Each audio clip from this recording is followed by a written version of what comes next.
Mon plus bel accomplissement, c'est mes enfants. Marvin Gaye, Sexual Healing. Il y a la télé, je vais pas te dire.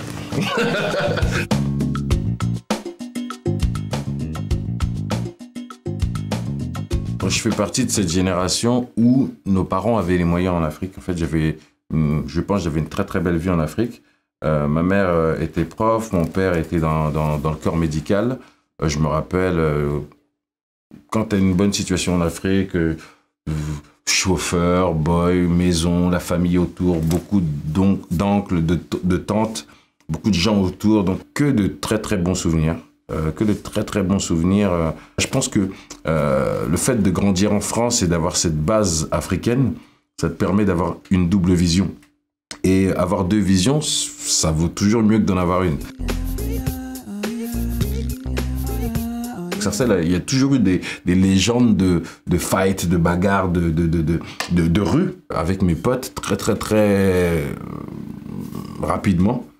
On s'est dit qu'on n'allait pas finir au quartier. On voyait les problèmes, on voyait le danger, on voyait chaque été des mecs qui allaient en prison, des mecs qui... C'était devenu la course à la racaillerie ou à la racailledise, si je puis me permettre. Et moi, voyant ça très rapidement, j'ai voulu me donner des chances de voir autre chose. Ma mère voulait m'inscrire à l'internat, donc j'ai été. Dans ma tête, je me suis dit, bon, ça me permet de me sauver de ma banlieue, là, parce que c'est trop chaud. L'été d'avant, j'ai eu deux potes qui sont partis en prison. L'été d'après, hein, pour des histoires bizarres, des coups de couteau, des poignardages. Un tel est mort là.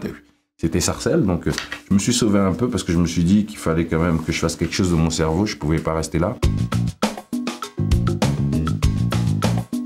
Arrivé à un moment, ouais, cette passion a pris le dessus parce que j'aime vraiment la musique. J'aime vraiment l'échange qu'il y a avec le public. On part d'une idée, on part d'un concept, on le crée, on le met en musique, on le met en image et tu as un retour du public, tu as un retour des gens ils disent bah, quand tu as écrit ça, tu parlais de moi. Tu m'as parlé, ça m'a touché. Donc, tu as un retour de sentiment comme ça. Et ce retour de sentiment sur d'aimer ton titre ou des gens qui viennent et qui s'approprient ton œuvre, bah, c'est cette essence qui te permet d'avancer. Ça te redonne de l'énergie pour avancer.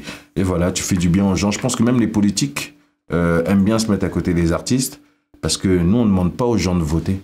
On chante quelque chose et les gens adhèrent. On jette comme ça et les gens, ils prennent s'ils ont envie de prendre, etc. Et quand ils prennent... Ils viennent, ils nous soutiennent, ils sont au concert, ils achètent tes t-shirts, ils viennent dans ton univers, ils soutiennent ton univers, ils te défendent. Ben, tu vois, non, c'est l'avantage, quoi. C'est mieux que la politique, en fait. Le jour où j'ai eu mon premier disque d'or, j'étais contente. Tous ces titres-là, c'est pas que des titres congolais forcément, c'est des titres devenus africains.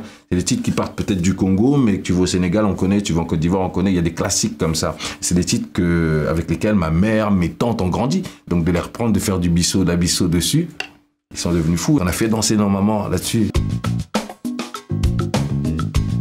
C'est même pas que de la musique en fait. Moi, je pense que c'est la création qui me plaît. Partir d'une idée, on part de rien, on dit on va créer Edan TV.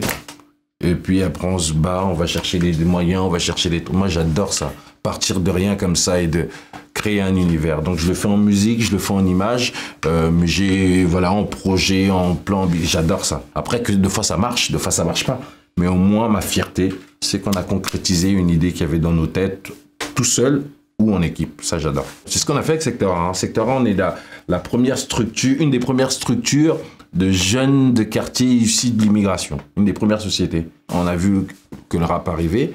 Les gens ne comprenaient pas forcément ce mouvement-là. On s'est dit, on va se débrouiller, on va monter nos structures et on va faire nos trucs. Et je pense que, oui, ça a choqué au début. Les gens, on a eu plein de gens qui étaient hyper fiers de nous. On n'a pas tout réussi. Je pense que la situation pour nos petits frères en France aujourd'hui est difficile.